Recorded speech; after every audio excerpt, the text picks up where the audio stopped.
While Vladimir Putin did his best to persuade Donald Tusk in Moscow as to how threatening the construction of a missile defense system could be to the Russian Federation, his proposed location had been established. It was this airport, Rytikovo, not far from Słupsk. This airbase, with an interesting history behind it, was the place from where the German airstrike on Poland started in September 1939, as it was a German territory thinner. After World War II, a military unit was set up here, first commanded by a Russian pilot, Vasily Krymsky. This military base was also home to certain aircrafts, which became of high interest to the United States.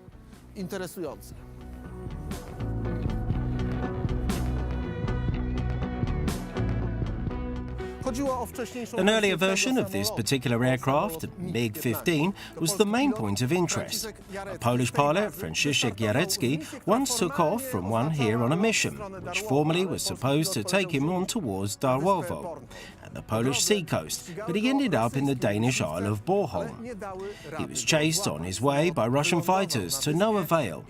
The plane managed to land on Bornholm and finally was intercepted by the Americans. A few weeks after his return from Moscow, the Polish Prime Minister headed off for Washington. This time, he used a commercial airplane, clearly counting on benefits to his image. The result was easy to foretell. When the Boeing was flying above the Atlantic, someone called up the Polish Airlines office at the New York airport, saying that there's a bomb on board, a 13-pound payload, as the mysterious caller asserted. This put the JFK airport emergency crews on high alert. An extraordinary escort was provided at the landing, police cars, Secret Service officers and more. The passengers were not allowed to leave the plane for an hour, and for another 2 were kept waiting in buses on the tarmac. The luggage and board space were searched meticulously. No explosives were found. As a result, the Prime Minister was late for a meeting with the Polish Americans. The atmosphere at Greenpoint was also nervous, as most of its inhabitants did not support the Civic Platform Party. This didn't mark an end to the Polish delegation's adventures. Instead of 9:30 p.m., the commercial plane took off for Washington 2 hours later. The Prime Minister's visit will also be remembered by passengers returning to Poland on the same plane the Prime Minister took to the US. Instead of reaching Warsaw at 5:30 a.m., the arrival came 5 hours later. At the outset, Prime Minister Tusk managed to present Poland as an unserious country whose leader was incapable of arriving on time for a meeting, instead paralysing the operation of his destination's country's airport, putting anti-terrorist crews on alert and detaining on board the plane himself and the regular passengers who were unlucky enough to share the journey with him.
Why did the so long negotiated Polish-US agreement never put into practice? And what are the differences between the system being under construction in Rytikowo and the one once meant to be built there, in line with what the two governments talked about, for instance in 2008?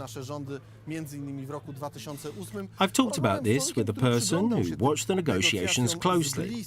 A missile defense system expert, Ricky Ellison, is moreover a 3-time Super Super Bowl champion in the world's top US football league, US high school football champion, and US college football champion. Quite a series of achievements for an individual. Zjednoczonych w futbolu amerykańskim w szkole średniej i mistrzem Stanów Zjednoczonych w futbolu amerykańskim w koledżu. To jest kilka osiągnięć jak na jednego człowieka.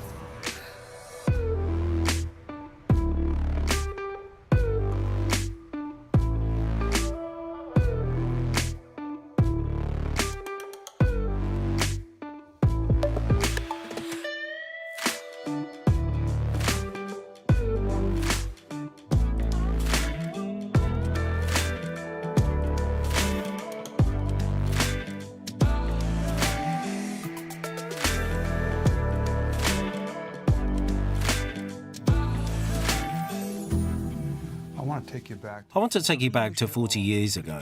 I remember it was a Thursday that President Ronald Reagan delivered an address on strategic defense initiative, in fact, challenging the Russians. Our country spent then, I believe, $25 billion on the building of a missile defense system to defend us against the nuclear weapons. For 20 years, the Soviet Union had been accumulating enormous military might. They didn't stop when their forces exceeded all requirements for a legitimate defensive capability. And they haven't stopped now. During the past decade and a half, the Soviets have built up a massive arsenal of new strategic nuclear weapons. Weapons that can strike directly at the United States. As an example, the United States introduced its last new intercontinental ballistic missile, the Minuteman III, in 1969, and we're now dismantling our even older Titan missiles. But what has the Soviet Union done in the intervening years? Well, since 1969, the Soviet Union has built 5 new classes of ICBMs and upgraded these 8 times. As a result, their missiles are much more powerful and accurate than they were several years ago, and they continue to develop more, while ours are increasingly obsolete. Let me share with you a vision of the future which offers hope. It is that we embark on a program to counter the awesome Soviet missile threat with measures that are defensive. Let us turn to the very strengths in technology that spawned our great industrial base and that have given us the quality of life we enjoy today.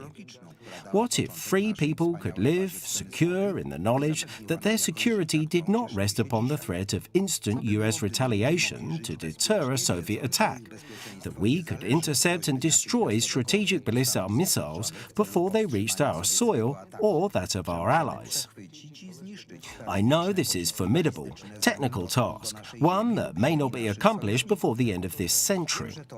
Yet, currently, technology has attained a level of sophistication where it's reasonable for us to begin this effort. It will take years, probably decades of effort on many fronts.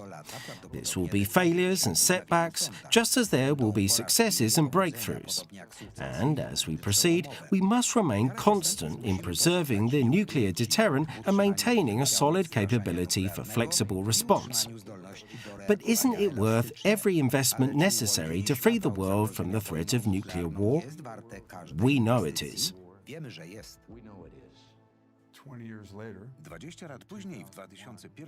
20 years later, after 9/11 of 2001, we withdrew from the ABM Treaty on Restricted Development, Testing and Deployment of Anti-Ballistic Systems we had signed years earlier with the Soviet Union, which was meant to prevent our possession of anti-missile defense across the country. So, we created and deployed the defense capability for the US with the use of interceptive ground-to-ground missiles in Alaska. We deployed 6 of them 3 years later, in connection with a threat posed by North Korea and, to an extent, Iran. That movement was also to put exactly the same missiles into Poland, to defend not only the US territory from Poland, but also the whole of Europe, including the UK and other European and NATO countries, against the Iranian threat.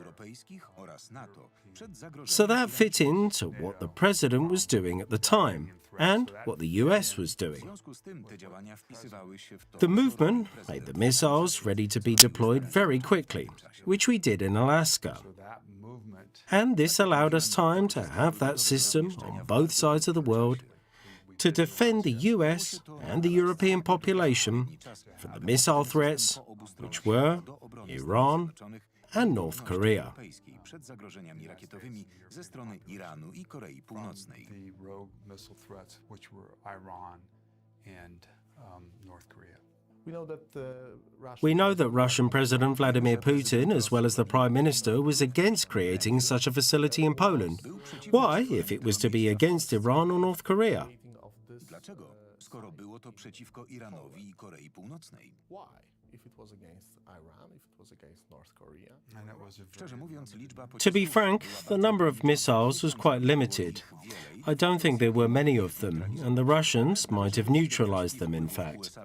But let us reconsider the US influence in Europe and the potential to destroy intercontinental ballistic missiles with atomic warheads, as well as the real capacity to defend any country against such weaponry. Yet, if one country can be defended in this way, why not do it to benefit all the other countries, and at the same time against those with nuclear arsenal? Russia was a nuclear country in that time. The belief that without armament Poland would be safe from the Russian Federation shows the method of doing politics by the team of Donald Tusk. This is excellently shown by the strategic review documents after 2010, once the team took the reins of the presidential palace and took over the National Security Bureau, where such reviews were done. For instance, the 2010 to 2011 reading of the Strategic Review for 2010-2011 says that in the perspective of many years, Poland and the Polish security zone are not threatened by any conflict of aggression or territorial annexation whatsoever. This shows what the mindset of the team was like with respect to actual threats. So, considering all this, why bother to have a missile defense system? Iran was no threat to Poland, was it?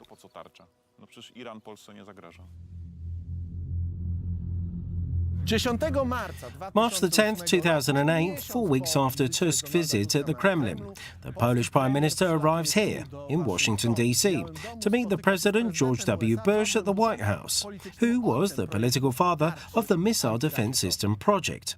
Obviously, there's a lot of work to do, because it so often happens that a strategy written down on a slip of paper differs from the details we can observe in the real world. It's just to make sure that Poles feel comfortable with the system that our experts are intensely working on the system. I mean, this issue might generate much concern and all kinds of rumours, but our intent is to demonstrate to the people that the project is a must, while at the same time there's the modernisation that ever takes place.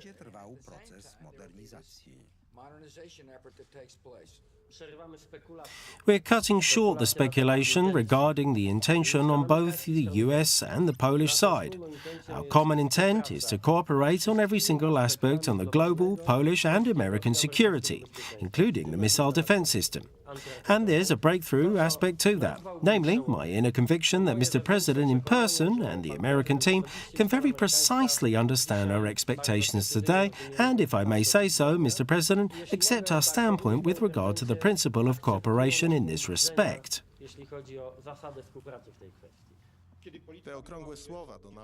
Those empty words uttered by Donald Tusk referred to the Polish negotiation strategy, which officially assumed that Poland did not exclude its consent for the missile defense system if in exchange for investment in the Polish armed forces. Tusk referred to it as a press conference after his talk with President Bush. What does George W. Bush's and your own declaration mean with respect to the work of experts or negotiators on the details of modernisation of the Polish army? Has any schedule been assumed already, or are you considering any? What can you tell us about that in terms of practice rather than theory? The completion of this work and these negotiations must satisfy the Polish party not only in terms of negotiating the final base or systems, but also the modernisation. In the opinion of Mr. Tusk, the anti-missile base and the related permanent presence of the US troops did not, in itself, increase Poland's security. The missile defense system, if installed in Poland, must add to the reinforcement of Poland's security. The installation without the additional elements we're referring to, the modernization, other aspects of cooperation and politically guarantee security. Such a system would not increase our security, in our opinion. The point was, basically, to flood the Americans with an infinite number of postulates and conditions that fitted into the notion of modernization of the Polish army for the US to fulfill. Those actually went beyond the military confines. Just consider that one of the points addressed was the question of who, after the US missile defense system base is dismantled, would tidy up the area and take the waste away. How about the reclamation of the land? The list was so long that we can observe is a sort of inflation of conditions for the US team to meet in order for the project to be carried out at all. Posprząta po sobie, wywiezie śmieci, jak będzie wyglądała rekultywacja gruntów. Więc to jest, można powiedzieć, tak długa lista, że mamy do czynienia z jakimś rodzajem inflacji warunków, które strona amerykańska miała spełnić, żeby ten projekt w ogóle zrealizować.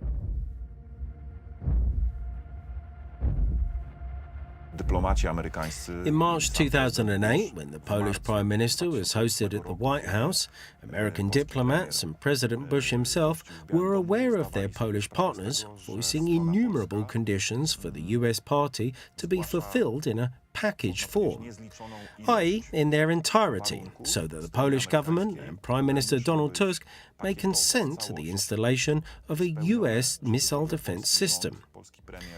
In terms of a diplomatic negotiation strategy, it was a complete reversal of the concept based on which Tusk had visited Putin a few weeks earlier, in February 2008.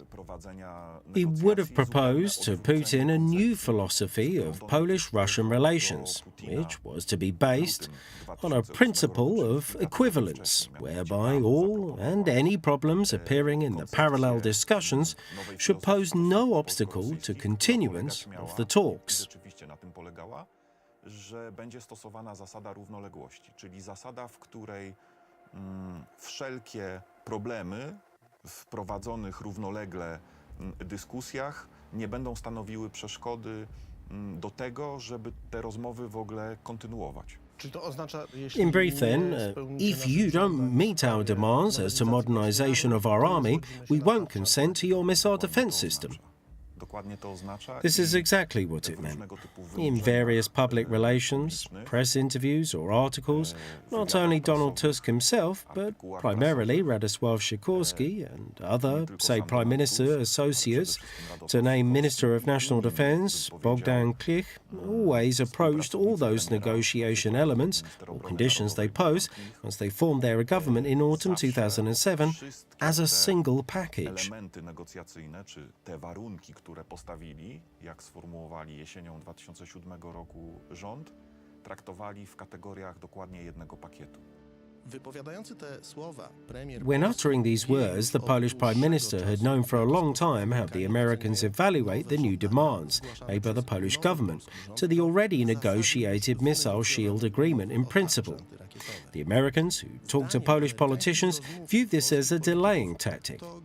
As we can learn from a memo produced after Defense Minister Bogdan Klich's visit a few weeks earlier to the US capital. W stolicy Stanów Zjednoczonych.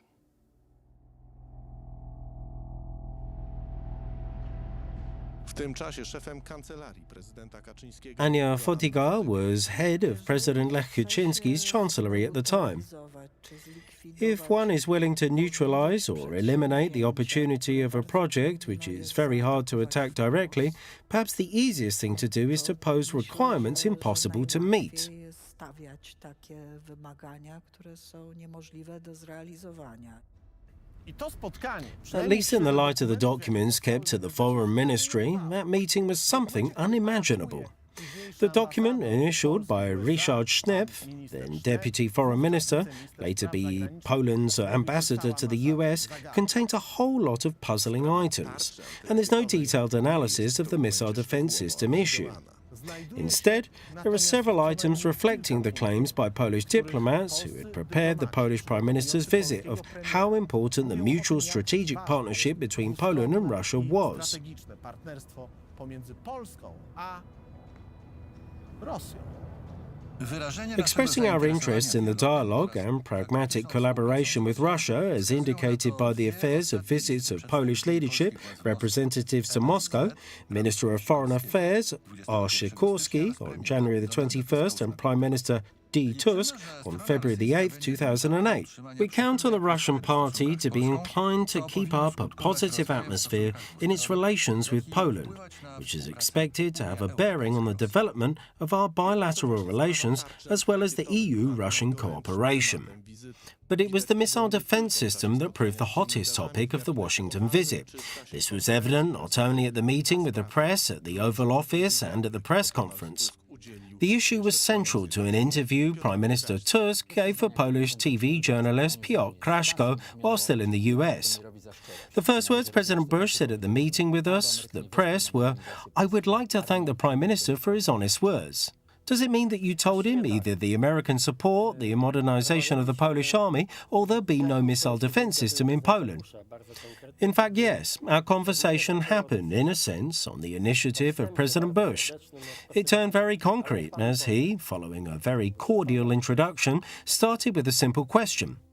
Tell me, please, are you for or against the MD system? Was it a yes-no question? Yes, but we're no dupes, so... And what was the truth? We have just learned it, based on documents kept at the US President George W. Bush Library, as recently declassified by the Americans. Here is a record of that conversation, published for the first time ever in Poland. It namely says that the key influence factor on the fate of the American missile defense system in Poland was Donald Tusk's talk with Vladimir Putin in Moscow 4 weeks before he came to Washington. What it means is that the Polish Prime Minister had the final say on the missile defense system belonged to Moscow and not to Washington. You have to tell me what you actually mean. Do you support the development of the anti-missile defense system? There is one more thing I won't ever say in public. When I was in Russia, I managed to defreeze the relations. This is what we wanted, and that came at a price. The task was not easy. Everything went fine until the topic of the missile defense system was touched upon. And do you know what Putin said? He suddenly turned quite restless. He looked me in the eyes and said, "Okay, if you want a missile defense, fine. But the very next day, I will direct my nuclear warhead missiles at targets in Poland. If you were Prime Minister, you wouldn't have just quit it just like that."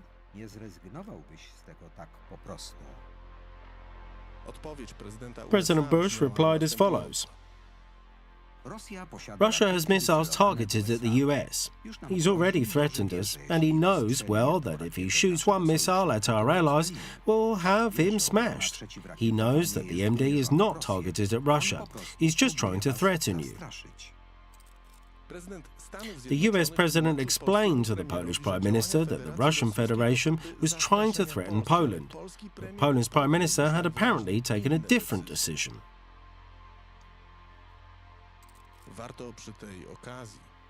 It would be worthwhile to ask Poland's Prime Minister Donald Tusk about one fragment of the record of his talk with President Bush taken from the American archives. What did he mean by the price apparently to be paid by Poland in exchange for the improvement of relations between Poland and Russia, as mentioned to President Bush at the White House? And what was the reason that Donald Tusk, during his meeting with the US President, vowed that he would never reveal in public the details of his conversation with Vladimir Putin?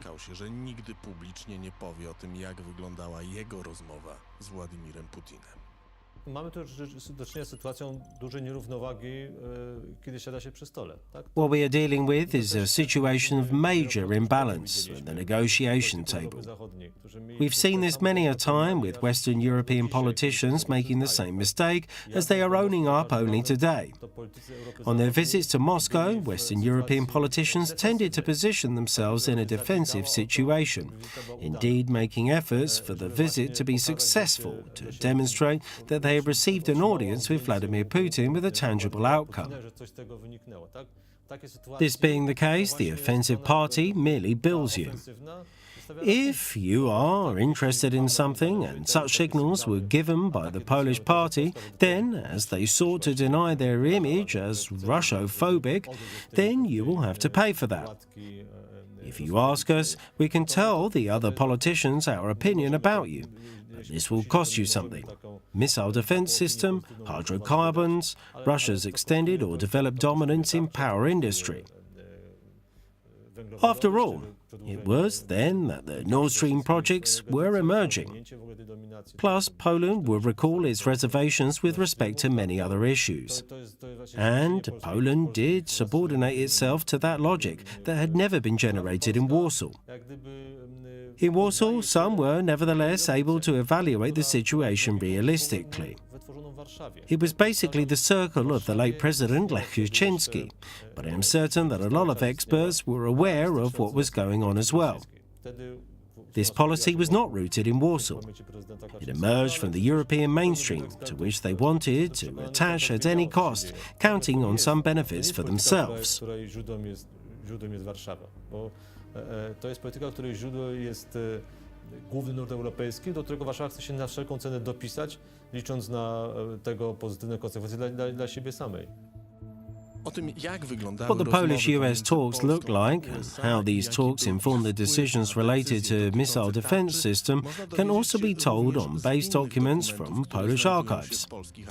What I mean is a memo prepared by Witold Waszczykowski, Deputy Minister of Foreign Affairs, who negotiated the missile defense system issues with the Americans, based on a meeting with Pamela Quanrud, Deputy US Ambassador to Poland. We are told that in the opinion of US diplomats, Poland's government, led by Donald Tusk, was negotiating in bad faith, not willing to deliver what Poland's Prime Minister Donald Tusk had agreed upon with the US President at the meeting held in this place, the White House, Washington, in March 2008.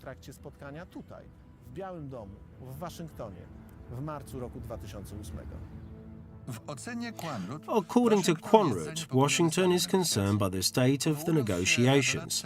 Referring to the opinion of Steve Hadley, National Security Advisor, she claims that the Americans are doubtful as to whether the talks are moving on along both paths of the negotiation process, as established during the meeting between George W. Bush and Prime Minister Donald Tusk on March 10, 2008.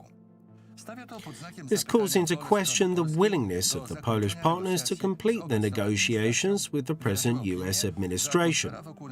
Ms. Quanrud expressed her opinion that the atmosphere of the negotiations had been dominated by a series of misunderstandings that might lead to a fiasco. She stressed that Washington's intention is the opposite. It is proof that the Americans also noticed that the talks were protracted. Let me repeat. From the autumn of 2007 to the spring of 2008, I personally had no right to be part of those talks or negotiations. I resumed the talks in April 2008, but as I said, I was told to propose the prohibitive conditions with respect to the jurisdiction, among others. As it turned out, the US team interpreted this unambiguously as the intention to slow down, to wait for a new democratic administration to come, perhaps for a better offer. As it finally appeared, the Polish team was rather reluctant to have a missile defense system base installed in Poland.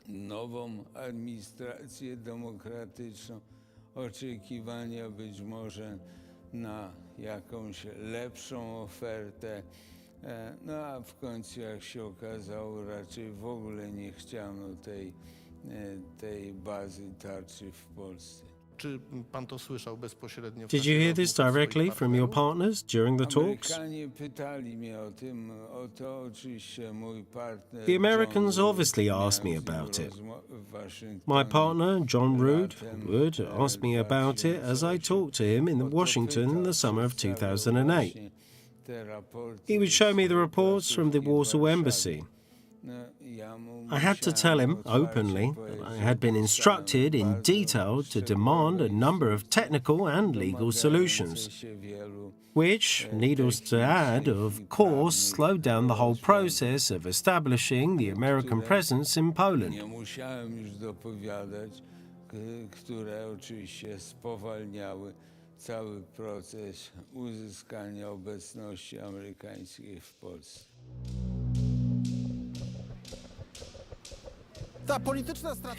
His political strategy was not really sophisticated. Tusk arrived here in March knowing that the presidential election is due in autumn and that G.W. Bush will not be elected president again as he couldn't run for office again. On the other hand, Polish politicians knew that Bush's administration cared about completing the missile defense system contract, as it would top up President Bush's 2 terms in office and settle a fundamental issue. However, Polish politicians looked for something else. Both Sikorski and Tusk had been after their talks in Moscow, and their perspective was different. So they played for time, waiting for the host at the White House to change within months, and then the missile defense system topic would disappear.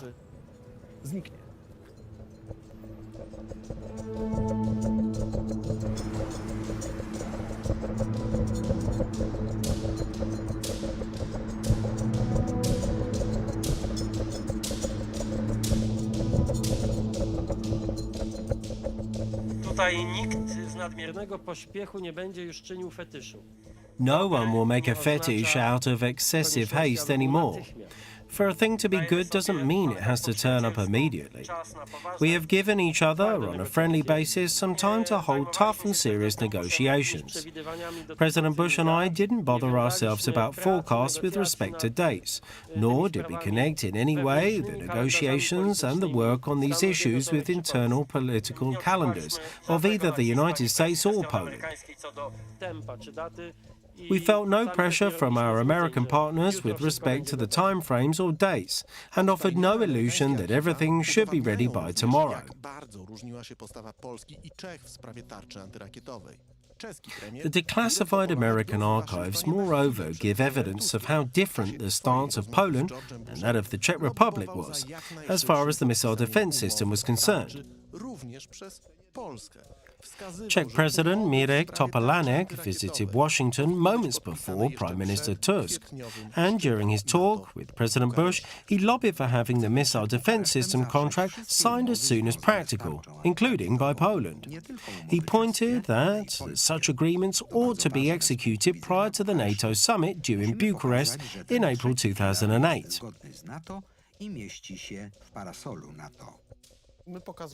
Prior to Bucharest, we'd like to have concluded the agreements related to the missile defense system, not just the Czech agreement, but the Polish one also. This is very important from Bucharest's point of view. We have to demonstrate that the third pillar is compliant with NATO standards and fits into the NATO umbrella. Tak, to prawda.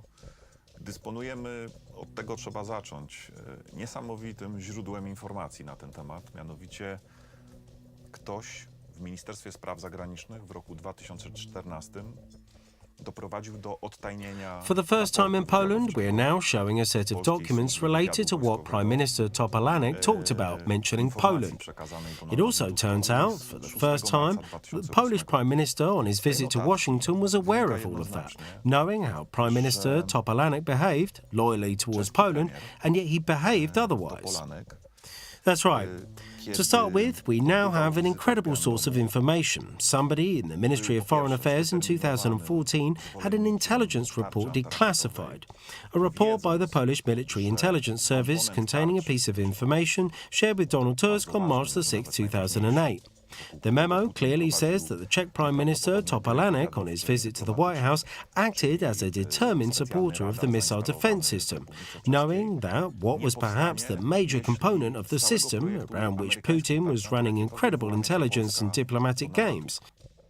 I Topolánek powiedział prezydentowi Bushowi, że that is, the special radar to be installed in the Czech Republic would not be built in Poland. if Donald Tusk left the missile defense system project. Stronę amerykańską, prosił amerykańskiego prezydenta, Topolánek reassured Mr. Bush that he advocated for a quick signing of the missile defense system contract, and he almost requested the American team, the US president, that they consented, in a sense, to all those terms that the Polish Prime Minister Donald Tusk was certainly going to put forth on his visit at the White House.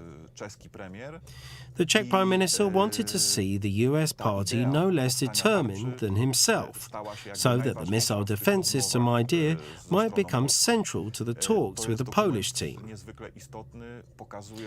This very important document shows a far-reaching, indeed utmost loyalty of the Czech Republic to the Republic of Poland.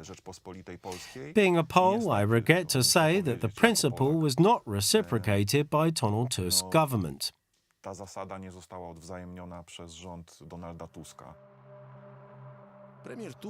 Prime Minister Tusk did not demonstrate to the Czech Republic a loyalty comparable to the one shown by the Czech Prime Minister to Poland. However, Donald Tusk never forgot to demonstrate loyalty to the Russian Federation. That the Americans have accepted the Polish stance as a package of the missile defense system plus strengthened security of Poland may concern the Czech Republic's government, which never proposed such a postulate, and has found itself on a faster route to completing the agreement with the US. Is this an issue for the Czechs only, their own problem? Are you in touch with the Czechs or somehow talking to them? Can it impact the Czech-American negotiations? I'm in constant touch with the Prime Minister Topolánek. He called me up after he returned from Washington, and I called him up after my return from Moscow. We try to hold these talks in a reciprocally loyal manner, but frankly, I do respect and of course accept the way Prime Minister Topolánek talks on behalf of the Czech government. It is based on sovereign decisions of the Czech government, and this shouldn't mean that we are going to follow the pattern in every detail. We made it clear from the very beginning, since my government was set up, that we would negotiate the missile defense system by putting forward certain terms of cooperation in this respect. Also, we openly said that if this needed time, then it would simply need time, yes. Let me stress one more aspect. It seems important that Poland gains a better political comfort related to the decisions on this issue, and therefore it is with the highest respect that I've accepted President Bush's declaration that the United States would resume the effort of persuading Russia that the missile defense system project is neutral with respect to Russia. The strategy of protracting talks with the US was visible in the series of meetings held by Polish and American diplomats to discuss the matter. Poland received from the US diverse proposals pointing to different scenarios as part of which the Russians would be persuaded about the idea of the missile defense system. Among them was the US's proposal to have the systems monitored, under the condition that the Russians would agree to have their installations likewise inspected. All the options were unambiguously rejected, with the underlying political premise, which was made clear at the NATO-Russian summit in April 2008 in Bucharest. Interestingly enough, it was evident in the statements by politicians not only from Poland, but primarily from Germany. NATO is not against anyone and is not against Russia. We are going to build more robust structures, and the recent assurances show that Russia is our partner. The progressing expansion of NATO, the formation of military structures in the territories of its new member states, the planned deployment of the US missile defense system in Europe, all this doesn't add to building trust. In our opinion, Russia's dissatisfaction is not an argument in favour of the missile defence system. Something that's bad for Russia is not necessarily good for Poland. We believe that it would make sense to deliver the project based on a multilateral agreement. Let's be honest, we have withdrawn our troops from Vietnam, Cuba and Eastern Europe, and now NATO is opening their bases in Romania and Bulgaria. The negotiations held in this way, protracted talks, led to the decision that was made on July 4, 2008, the American Independence Day. Poland finally rejected the agreement to build the missile defense system proposed by the US. This was communicated by Prime Minister Donald Tusk at a press To conference. rzecz ważna, także dla nas. Installation of a missile defense system in Poland primarily increases the security of the United States. It is important also for us. It is important for the whole world in positive terms. Yet the fact that such a missile defense system would be situated in Poland increases several risks and threats, also to Poland itself. On that same day, Radosław Sikorski was called to meet the president at the National Security Bureau. Although top secret, the meeting leaked out to the media. Dziennik Daily reported on it in detail, though the meeting was held in a specially designed protected room attended by a minute clerk. President Lech Kaczynski, who advocated for the missile defense system in Poland, wanted to know whether the government had entered into an agreement with the Democratic Party politicians, then in opposition, and whether it was the reason for rejecting or disagreeing to the American proposal. He would ask Sikorski, among other things, about his meetings with the Democratic politician Ron Asmus. Of course, I know Radek Sikorski. He's an old friend of mine, one of the many I have in Poland. But there's been no agreement between the two of us on what Poland should or shouldn't be doing now or in the future. Witold Waszczykowski was present at the meeting. President Kaczynski was well aware of what American presence meant in terms of Poland's security.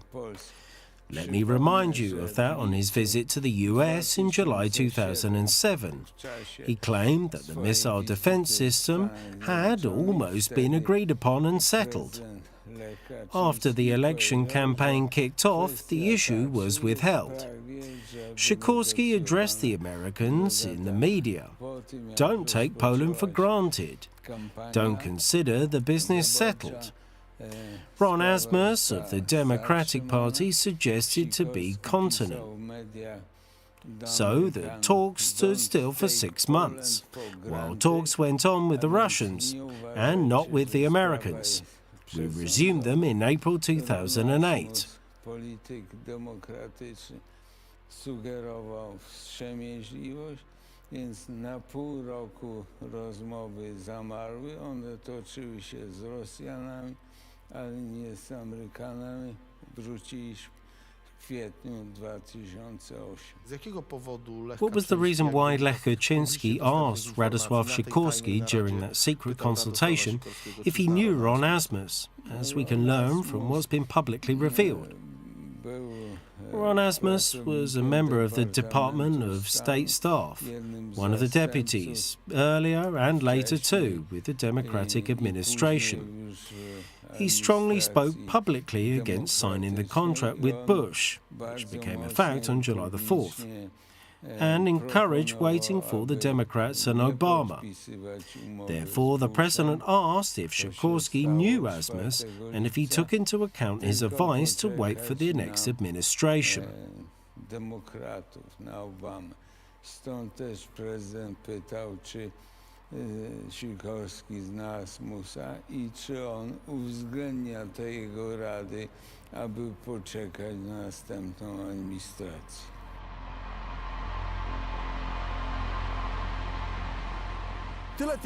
Except that this sophisticated strategy has failed entirely, twice. First, with Russia attacking Georgia, showing its real face, what it always has been. As a result of Russia's attack on Georgia, the political situation forced those in power, Poland, to enter the missile defense system contract.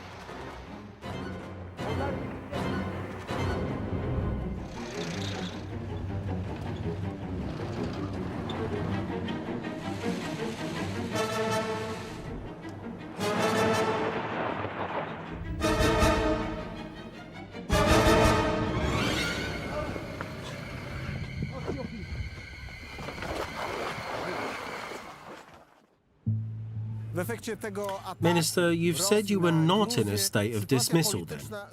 I would suggest something, as it was disclosed to the public at the time. I wonder what your opinion is on what Prime Minister Donald Tusk said at a press conference in front of the office of the Council of Ministers when asked about the missile defence system. The conference basically concerned the related interview. I'd like to pick out a fragment and ask you for your comment, as this is a rare occurrence where Tusk presents his personal opinion on the idea to have a permanent American presence in Poland. I ówczesny premier był pytany właśnie o kwestię tarczy i również o... W pewnym sensie cała konferencja dotyczyła też tego wywiadu, ale chciałem puścić panu słowa, które i poprosić później pana o komentarz, bo to są jedne z niewielu słów Donalda Tuska, w których on mówi, jaki był jego stosunek do koncepcji stałej amerykańskiej obecności w Polsce. As far as the negotiations, you were not driven by the interests of Poland, but you rather tried to prevent the merit being attributed to President Kaczynski. How about that?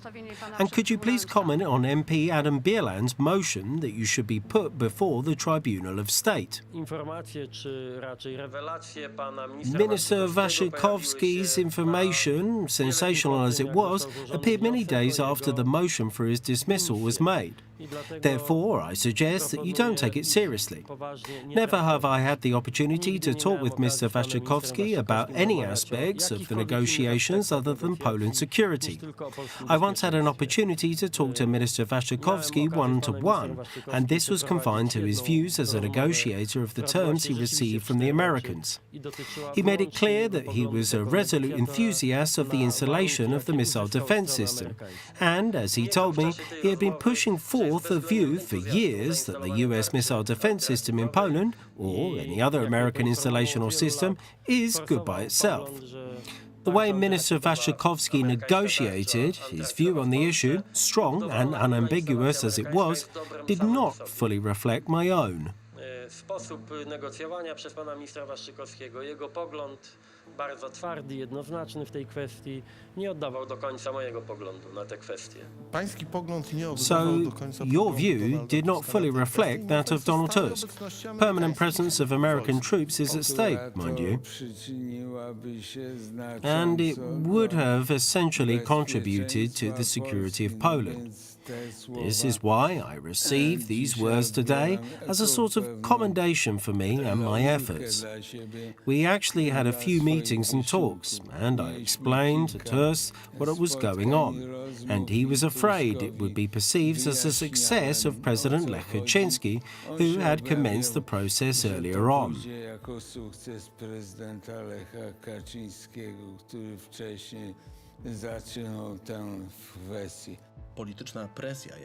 The political pressure President Lech Kaczynski exerted on Donald Tusk's government after the attack on Georgia yielded a success.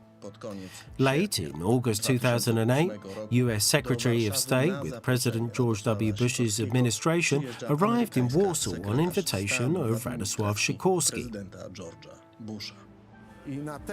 At this press conference, it was announced to the Poles that a contract had been signed. As we have talked with the Secretary of State, the basic strategic objective is for our American partner to be interested in a certain configuration of powers in this country and in obstructing certain influences. It is an agreement, of course, which will help us to respond to the threats of the 21st century. It is an agreement that deepens the defense cooperation between Poland and the US. It does so, of course, in the context of our great alliance with NATO and our Article 5 commitment to one another in that alliance. It will help both the alliance and Poland and the US to respond to the coming threats.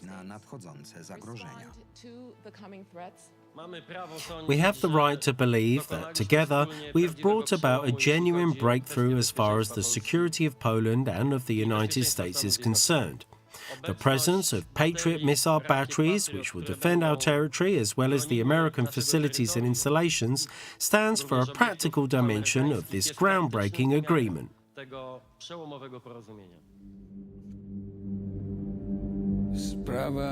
Getting Patriot batteries had been considered earlier by the government led by Jarosław Kaczynski, as part of my first negotiations under the leadership of Ania Fotyga. At that point, Prime Minister Kaczynski postulated that 6 batteries be acquired.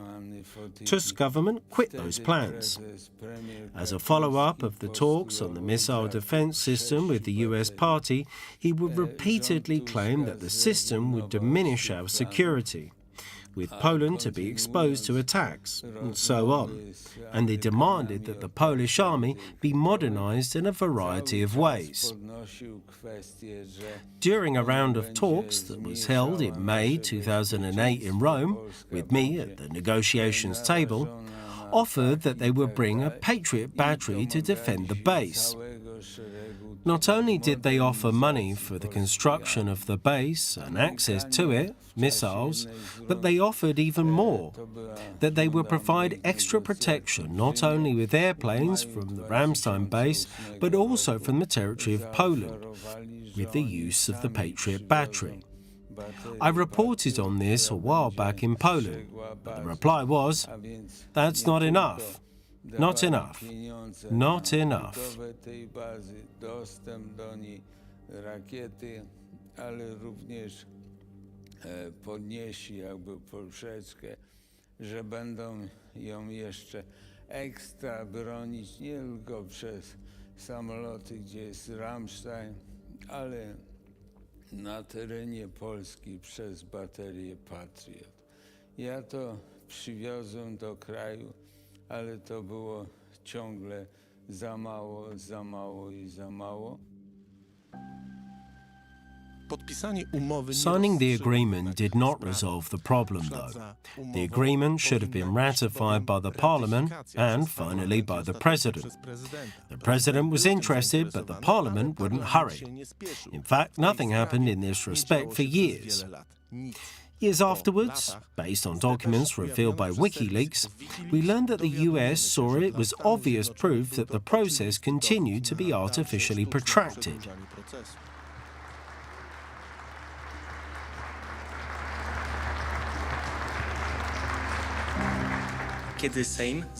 When will the Sejm work on the missile defense system agreement? At the moment, I don't know yet when the Sejm is due to work on the ratification. Tomorrow, you can ask the Speaker of the Sejm, as he is co-hosting the meeting with the Secretary of State. So the question will certainly be posed. For Obama, this procrastination indicated that Poland actually didn't want the missile defense system. Earlier, in 2009, Obama was convinced to continue the project. The leadership of the anti-missile agency waited for something to occur. Defense Secretary Gates also wanted to take care of it. At the beginning of 2009, a meeting in Krakow of NATO ministers was held. On behalf of the President, I reached Gates's team and they reassured me nothing had changed on the US side. But there was no ratification on Poland's side. Że nic się nie zmieniło po stronie amerykańskiej, ale nie ma ratyfikacji po stronie polskiej. Czyli cały ten proces. This means that the obstruction continued, now not over the signing, but ratification. Na odcinku podpisania, tylko na odcinku ratyfikacji, tak? As the ratification was withheld, the Americans couldn't start building the system. After all, the contract was signed with Condoleezza Rice in August 2008, and Obama had no problem going on about it. With no ratification, he'd wait for a year, and in September 2009 suggested another solution. He was about to start a reset with Russia then, flirting with Medvedev, and didn't need a missile defense system anymore. On już wtedy flirtował z Miedwiediewem i tarcza mu też nie była potrzebna. It took another 3 years for the agreement to be ratified. March 2011 saw the Sejm adopt the appropriate ratifying law. This means that almost 4 years had passed since the agreement was negotiated, and it took another 5 years for the construction to kick off. The first decisions and the groundbreaking ceremony took place in 2016. poszły w ruch dopiero w roku 2016. When we were reading the documents found in the Polish archives, they were not classified. They were just there, and nobody cared for many years. Based on the recorded discussions between Polish and American diplomats, we know with certainty that at a certain stage, as George W. Bush's second term neared its end and the negotiations were quite advanced, the deal between Poland and the US was about to be signed. There were some worries about the new Polish government not being as willing to sign, contrary to the preceding one. What do you remember from that time? Podpisania umowy między Polską a USA. Co pamiętasz z tamtych czasów? To prawda. That's right. It did slow down the process, indeed. Everything had been going on so fast, and suddenly the election came in Poland, with new politicians taking power. They were cautioned at the outset. I think that some Congress members who were not fans of George W. Bush cautioned them not to sign.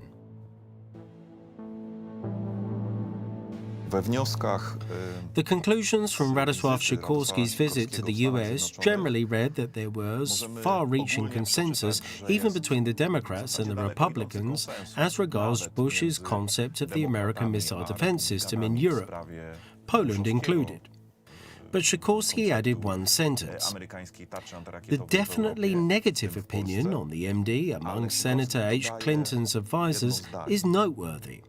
So, the hope was there.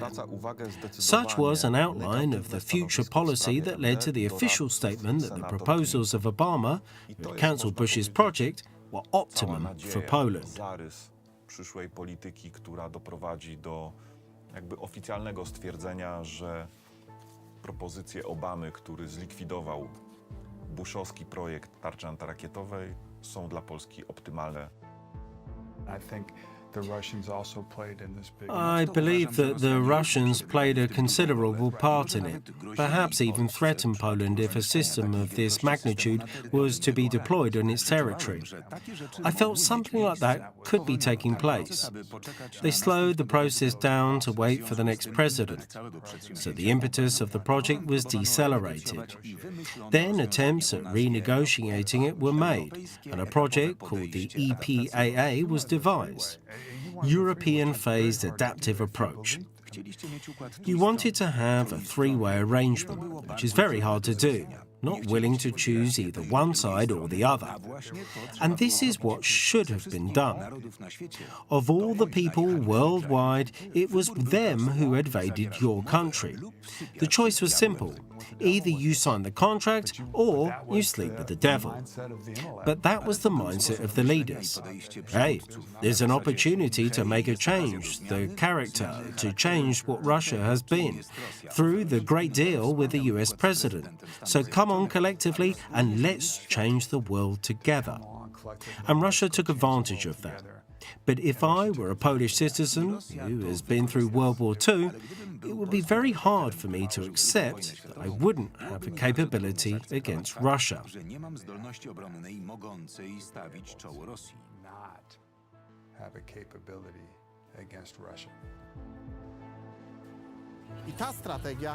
This strategy ended on September the 17th, the date the US President dialed the Polish Prime Minister number here at the White House.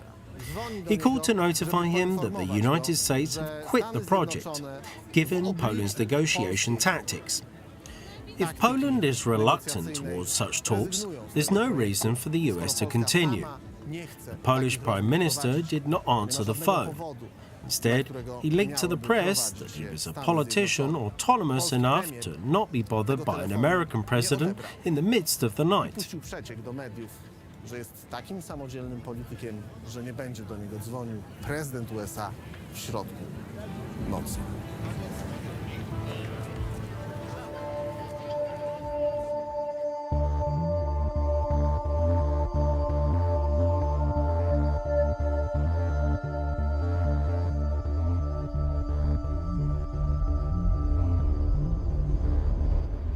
The De Veselu military base in Romania is a joint US-Romanian project, just like the Redzikowa base is a US-Polish project. Like Redzikowa, this place was designed and created in the 1950s as a Soviet element of the planned military attack on Western countries. After the collapse of the Soviet Union, countries like Romania and Poland joined NATO, but for years remained outside the real system of Western defence. Much earlier than that, it's so resolved. Poland had a chance to create such a base as part of a much more powerful system. The decisions made by the Polish government in 2008 to 2009 to finally break off the MD negotiations had one concrete effect. In this way, George W. Bush's Great MD project was overturned. Later, a somewhat differently configured system was set up. From the Polish perspective, the most important thing was that the decision taken at the time caused the permanent presence of US troops in Poland to be laid for a number of years. To be specific, it only came after Russia's aggression on Ukraine. Że stała obecność amerykańskich sił w Polsce przesunęła się na wiele, wiele lat naprzód, a konkretnie na czas już po rosyjskiej agresji na Ukrainę.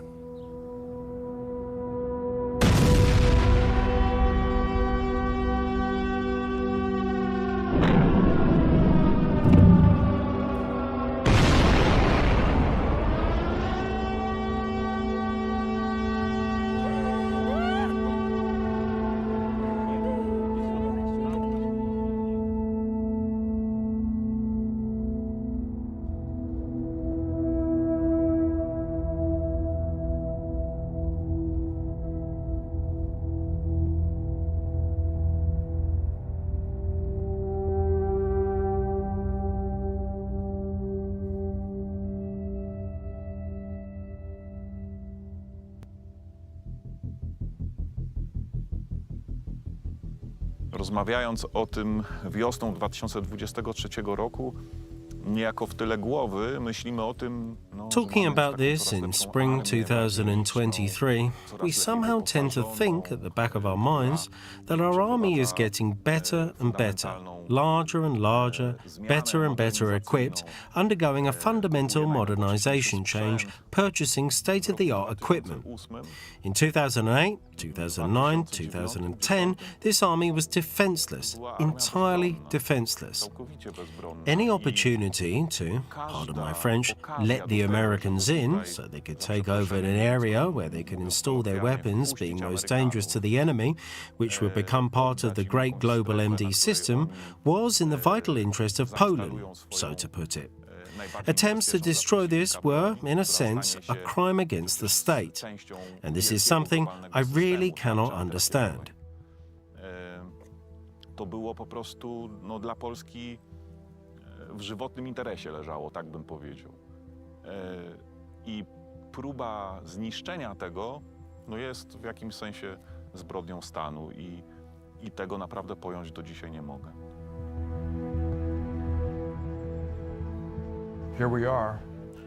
Here we are in today's world.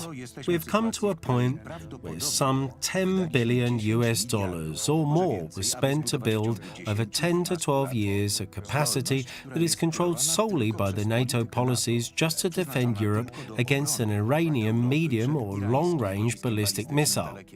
This is a tremendous investment by the US, extending to 4 $2 billion Ibis ships, 2 facilities in Poland worth at least $1 billion each. In addition, there are the radars, the Ballistic Missile Defense Center in Ramstein, Germany, and the whole range of command and control. And all the command and control is not there to be able to defend any part of Europe against Russia. Now, we see what Russia is doing to Ukraine. That's wrong. That's what we're fighting against. And these assets should now be adequately adapted to the situation, to be capable of defending every NATO country in the face of a missile threat. Thus, the EPAA is just one small segment. The Russians use not only ballistic missiles, they are using drones, cruise, hypersonic and ballistic missiles. Despite this, right now, NATO has no appropriate policy in place to use anti-missile weapons against Russia. Rosjanie strzelają nie tylko pociskami balistycznymi. Używają przecież dronów, pocisków manewrujących, hipersonicznych i balistycznych. A jednak mimo tego nie mamy teraz właściwej polityki. NATO nie ma polityki opracowanej w celu użycia broni przeciwrakietowej przeciwko Rosji. Right now, NATO doesn't have a policy to use missile defense against Russia. In its first version, as the large system, the missile defense shield was not only meant to defend Poland or the United States, it was a concept to ensure security to all countries of our continent, all the NATO member states as part of one common system. Breaking off negotiations in the respect brought about by Poland caused that the system was never created. Doprowadzenie do zerwania negocjacji w tej sprawie przez Polskę spowodowało, że tak rozumiany system niestety nie powstał.